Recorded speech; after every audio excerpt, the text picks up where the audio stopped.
Hey everyone, welcome back. हम अभिषेक गौरव from IIT BHU। तो guys बस इतना ही इंग्लिश आता था, अब हिंदी में ही आ जाते हैं। अब देखते हैं electric field due to uniform sphere. पिछले वीडियो में हम लोग पॉइंट चार्ज के कारण गॉस थ्योरम का यूज़ करके इलेक्ट्रिक फील्ड फाइंड आउट किए थे। अब इस वीडियो में हॉलो स्फीयर के कारण इलेक्ट्रिक फील्ड देखते हैं। अब हॉलो स्फीयर होता क्या है, फर्स्ट ऑफ ऑल ये समझ लेते हैं। और एक तो यूनिफॉर्म स्फीयर क्या होता है। यूनिफॉर्म स्फीयर कहने का मतलब uniformly charge sphere. Uniformly charge sphere मतलब अगर कोई स्फीयर है हमारे पास या कोई भी पोर्शन है जिसे हम यूनिफॉर्मली चार्ज बोलते हैं, उसका कहने का मतलब ये हुआ कि अगर हम कहीं से भी कोई सा भी पोर्शन कट करें, अगर सेम एरिया का पोर्शन है तो उस पर सेम ही चार्ज होगा। यानी अगर मान लेते कि हमारे पास एक ये डिस्क है, अब ये डिस्क अगर यूनिफॉर्मली चार्ज है तो यूनिफॉर्मली चार्ज कहने का मतलब हुआ कि यहाँ से भी हम चाहे तो हम यहाँ से कट करें, यहाँ से कुछ मतलब पोर्शन कट करते हैं ए एरिया का, और सेम ही एरिया का यहाँ से भी पोर्शन कट कर लेते हैं। मतलब कहीं से भी यहाँ से भी कट कर ले सेम ही एरिया का, ए एरिया का। तो अब अगर इस ए एरिया में चार्ज जो होगा वो तीनों में बराबर ही होगा, ऐसा नहीं कि एक में ज़्यादा है एक में कम है।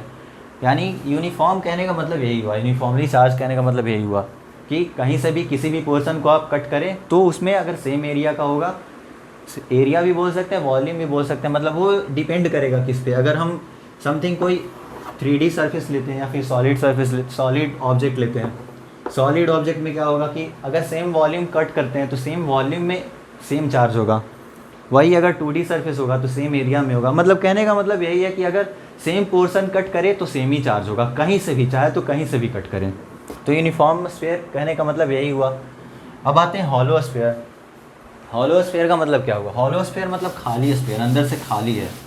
मतलब कुछ इस तरह का होगा जैसा आप लोग बॉल जो गेंद होता है वो गेंद हॉलो स्फीयर ही होता है। हालांकि वो तो फिर भी उसमें कैविटी होता है, वो थोड़ा उसमें मतलब उसका कुछ न कुछ ये भी होता है, बट अगर देखे थिकनेस भी होता है। बट अगर देखे हॉलो स्फीयर कहने का मतलब यही हुआ कि वो जो छोटा सा बॉल हुआ मतलब अंदर से खाली हो, अंदर कुछ भी नहीं हो, बस ऊपर का सिर्फ सरफेस हो, अंदर से बिल्कुल ही खाली हो। तो ये हो गया अपना हॉलो स्फीयर। अब इस हॉलो स्फीयर के कारण हमें इलेक्ट्रिक फील्ड कैलकुलेट करना है। तो 2 पॉइंट हमारे पास है। फर्स्ट, एक तो कोई इनर पॉइंट होगा, ये हो गया अपना हॉलो स्फीयर। अब ये हो गया इसका सेंटर। एक तो है आउटर पॉइंट। तो फर्स्ट हम लोग देखते हैं आउटसाइड द पॉइंट, इसका ए देखते हैं, आउटसाइड द हॉलो स्फीयर।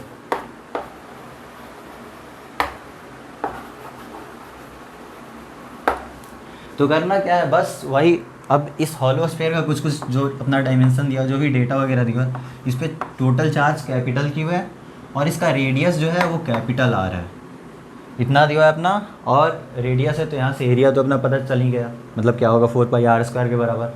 अब हमें करना क्या है, वही गॉस थ्योरम यूज़ करने का, या फिर गॉस थ्योरम मतलब अगर एप्लीकेशन देखें इलेक्ट्रिक फील्ड फाइंड आउट करने में गॉस थ्योरम का क्या यूज़ होता है, तो उसके लिए सबसे पहले हमें गॉसियन सरफेस फाइंड आउट करना होता है। गॉसियन सरफेस कुछ इस तरह से हो कि इलेक्ट्रिक फील्ड या तो परपेंडिकुलर हो या फिर पैरेलल हो। सेकंड, गॉस थ्योरम अप्लाई करते हैं। तो फर्स्ट हम गॉसियन सरफेस फाइंड आउट करते हैं। तो अब जैसा कि यहाँ पे देख रहे हैं हम लोग, एक स्फेरिकल सरफेस मतलब स्फेरिकल स्फीयर है, हॉलो स्फीयर है। तो अगर हम यहाँ से समथिंग स्मॉल आर डिस्टेंस पे कोई पॉइंट P है, इस पॉइंट P पे अगर हम इलेक्ट्रिक फील्ड फाइंड आउट करना चाहें, तो अगर सिमेट्री से देखें, सिमेट्री से होगा क्या, अगर हम इधर भी r डिस्टेंस पे जाएं, कहीं भी यहाँ से भी r डिस्टेंस पे जाएं, यहाँ से भी समथिंग r डिस्टेंस पे जाएं, स्मॉल r डिस्टेंस पे, तो इलेक्ट्रिक फील्ड का मैग्नीट्यूड तो सेम ही होने वाला है। क्यों? क्योंकि सिमेट्री से अगर देखें तो अगर बहुत दूर से देख रहे हैं तो एक पॉइंट चार्ज की तरह ही बिहेव करेगा। सॉरी, इसको पॉइंट चार्ज अगर अज्यूम कर ले तो पॉइंट चार्ज से कितना भी डिस्टेंस, मतलब हालांकि ये पॉइंट चार्ज है नहीं, बट इसको अगर अज्यूम कर ले या फिर सिमेट्रिकली देखें तो यहाँ से जितना डिस्टेंस इस सेंटर से, ये भी r डिस्टेंस पे है, r डिस्टेंस पे ही है, और ये भी r डिस्टेंस पे ही है, ये भी r डिस्टेंस पे ही है। तो अपना इलेक्ट्रिक फील्ड जो भी होगा उसका मैग्नीट्यूड सेम होगा। यानी यहाँ पे भी हम लोग एक स्फेरिकल गॉसियन सरफेस अज्यूम करेंगे जो कि सेंटर से समथिंग स्मॉल r डिस्टेंस पे है, और इस स्मॉल r डिस्टेंस पे यहाँ पे भी इलेक्ट्रिक फील्ड का मैग्नीट्यूड समथिंग e ही होगा। कहीं पे भी जाए, किस भी पॉइंट पे, इस पॉइंट पे जाए तो इस पॉइंट पे भी इलेक्ट्रिक फील्ड का मैग्नीट्यूड e ही होगा। यहाँ पे जाए, यहाँ पे भी इलेक्ट्रिक फील्ड का मैग्नीट्यूड e ही होगा। यहाँ पे भी जाए, यहाँ पे भी इलेक्ट्रिक फील्ड का मैग्नीट्यूड e ही होगा। कहीं पे भी जाए, मतलब स्फीयर पे जो भी स्फीयर पे पॉइंट होगा उन किसी भी पॉइंट पे जाए, इलेक्ट्रिक फील्ड का मैग्नीट्यूड सेम ही होने वाला है। क्यों? क्योंकि सिमेट्री से देखें तो ऐसा होने वाला है। अब अगर हम देखें यहाँ पे एरिया वेक्टर का डायरेक्शन देखें तो एरिया वेक्टर भी रेडियली आउटवर्ड ही होगा, मतलब एरिया वेक्टर का भी डायरेक्शन यही होगा, डी ए वेक्टर भी इधर ही होगा। इस पॉइंट पे अगर देखें तो इस पॉइंट पे भी रेडियली आउटवर्ड ही होगा, area vector D A vector इधर ही होगा। इस पॉइंट पे भी डी ए वेक्टर इधर ही होगा, इस पॉइंट पे भी डी ए वेक्टर इधर ही होगा। मतलब किसी भी पॉइंट पे, सरफेस के किसी भी पॉइंट पे देखें तो रेडियली आउटवर्ड ही होगा। तो इलेक्ट्रिक फील्ड और एरिया वेक्टर के बीच का एंगल जो है यहाँ पे भी 0 डिग्री हो रहा है। यानी फर्स्ट ऑफ ऑल जो हमारे पास थीटा आ गया वो हो गया 0 डिग्री। कैसे? इलेक्ट्रिक फील्ड भी इधर ही और एरिया वेक्टर भी इधर ही, तो इन दोनों के बीच का एंगल 0 डिग्री। अब यहाँ से हमारे पास क्या आ गया, cos theta is equals to cos theta is equals to cos of 0 degree, जो कि 1 के बराबर आ जाएगा। अब एक चीज़ हमारे पास ये आ चुका है। अब फाइनली हम यहाँ पे करेंगे क्या, गॉस थ्योरम अप्लाई करेंगे। अब यहाँ पे देखते हैं अप्लाइंग गॉस थ्योरम या गॉस लॉ।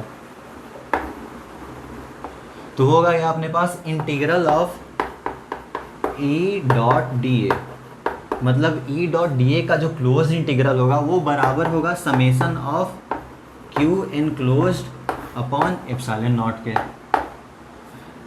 अब देखना हमें यह है कि क्यू एनक्लोज्ड क्या होगा। क्यू एनक्लोज्ड मतलब ये जो गॉसियन सरफेस के अंदर जो भी चार्ज मौजूद है, तो यहाँ पे तो कैपिटल क्यू चार्ज ही मौजूद है, इसलिए यहाँ पे क्यू एनक्लोज्ड कैपिटल क्यू के बराबर हो जाएगा, तो इसके जगह पे कैपिटल क्यू रख देंगे। अब आगे बढ़ते हैं, इसको फर्दर सिंप्लीफाई कैसे करें। ये हो जाएगा अपना integral of mod of E dot product, अगर ओपन करें तो mod of E into mod of D A into cos of theta. अब कॉस थीटा का वैल्यू 1 है अपने पास, तो इसके जगह पे तो 1 रख देंगे। ये हो जाएगा 1 इज इक्वल्स टू यहाँ से अपना capital Q upon epsilon not. ये हो गया अपना, फर्दर सिंप्लीफाई करके यहाँ पे हम लोग पहुँच चुके हैं। अब इसको यहाँ तक आप लोग नोट कर लें, मतलब यहाँ तक हमने किया कुछ नहीं है, बस गॉस थ्योरम अप्लाई किया है। गॉस थ्योरम में E dot d is equals to Q enclosed upon epsilon naught है। क्यू एनक्लोज्ड का वैल्यू कैपिटल क्यू और ई डॉट डी ए को हम लोग डॉट प्रोडक्ट को ओपन किए हैं बस, जो कि mod of E into mod of D A into cos theta होगा। कॉस थीटा का वैल्यू 1 है, तो यहाँ पे 1 पुट करते हैं। नेक्स्ट जो हमारे पास अगला स्टेप जो होगा वो हो जाएगा, इसको मैं रब कर देता हूँ अब।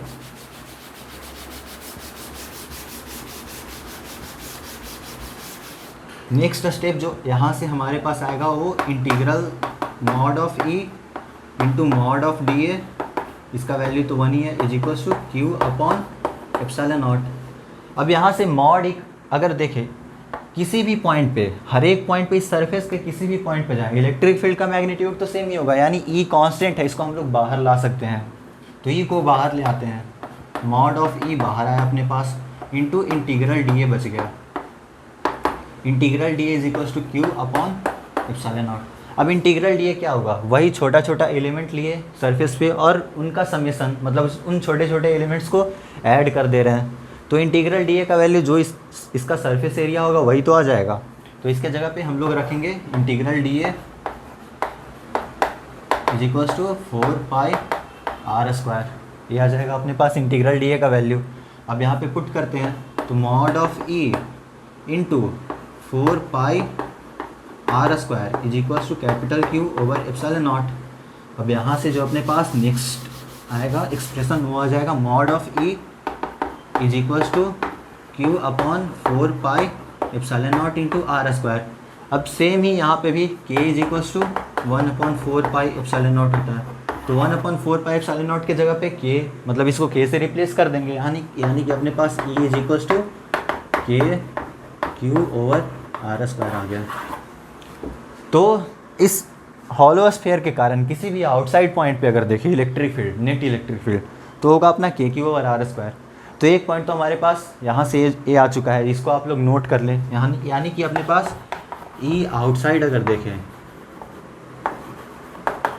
तो ये हो जाएगा K Q over are square, E outside hollow sphere के।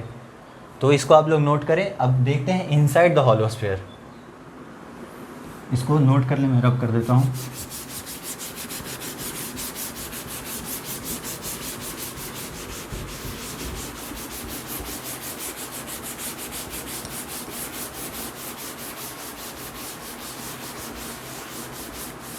तो सेकेंड केस अपना है इनसाइड द हॉलो स्फीयर।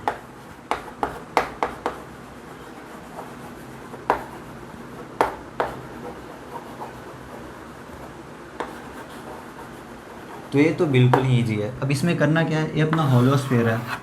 अब ये सेंटर हो गया इसका, इसका रेडियस कैपिटल आर और इस पर टोटल चार्ज कैपिटल क्यू है।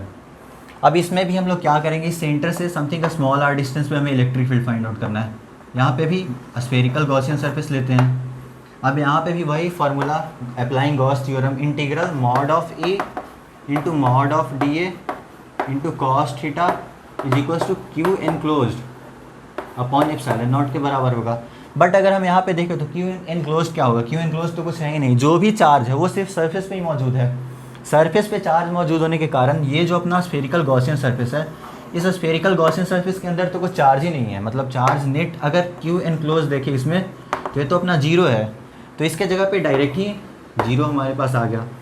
अब जीरो है तो गॉसियन सरफेस का एरिया वेक्टर जो है वो तो जीरो हो नहीं सकता है, कॉस थीटा जीरो है नहीं।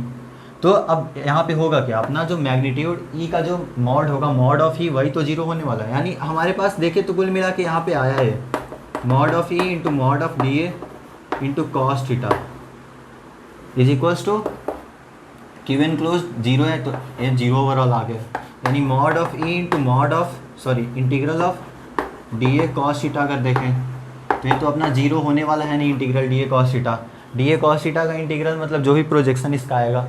तो अब प्रोजेक्शन जीरो होने वाला है नहीं, मतलब इसको आप अभी ध्यान मत दे, प्रोजेक्शन ही होगा वैसे इसको, लेकिन आप इसको ध्यान मत दे। तो अब यहाँ से देखें ये जीरो होने वाला है नहीं, प्रोजेक्शन मतलब होता है वैसे शैडो उसका जो भी हो। तो अगर डी ए कॉस थीटा अगर हम ले रहे हैं मतलब छोटा छोटा एरिया, जैसे अगर इसको समझने के लिए इसको छोड़ ही देते हैं अभी, तो डी ए कॉस थीटा जो है वो मतलब ये जीरो हो नहीं पाएगा। ये आप इसको ध्यान देते हैं, यहाँ पे जो भी इलेक्ट्रिक फील्ड होगा मॉड ऑफ ई यही जीरो होगा। तो यानी इनसाइड हॉलो स्फीयर देखें तो हॉलो स्फीयर के अंदर जो होगा वो इलेक्ट्रिक फील्ड जीरो होगा और बाहर जो होगा वो नॉन जीरो होगा। तो हमारे पास दो फार्मूला यहाँ पे आ चुका है एक हॉलो स्फीयर के लिए। फर्स्ट देख लेते हैं अब इन सबको। तो हमारे पास ये हॉलो स्फीयर है जिसका रेडियस कैपिटल आर और चार्ज कैपिटल क्यू। तो ई आउटसाइड अगर देखें किसी भी आर डिस्टेंस पे, मतलब इस सेंटर से स्मॉल आर डिस्टेंस पे अगर आउटसाइड पॉइंट हो तो उस पर जो अपना नेट मैग्नीट्यूड होगा इलेक्ट्रिक फील्ड का के क्यू ओवर आर स्क्वायर के बराबर।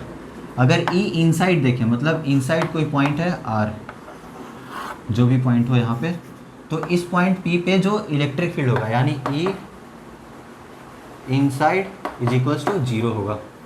तो अगर इसका ग्राफ बनाए तो ग्राफिकली अगर इसको रिप्रेजेंट करें तो इलेक्ट्रिक फील्ड इधर हो गया और ये हो गया अपना पोजीशन।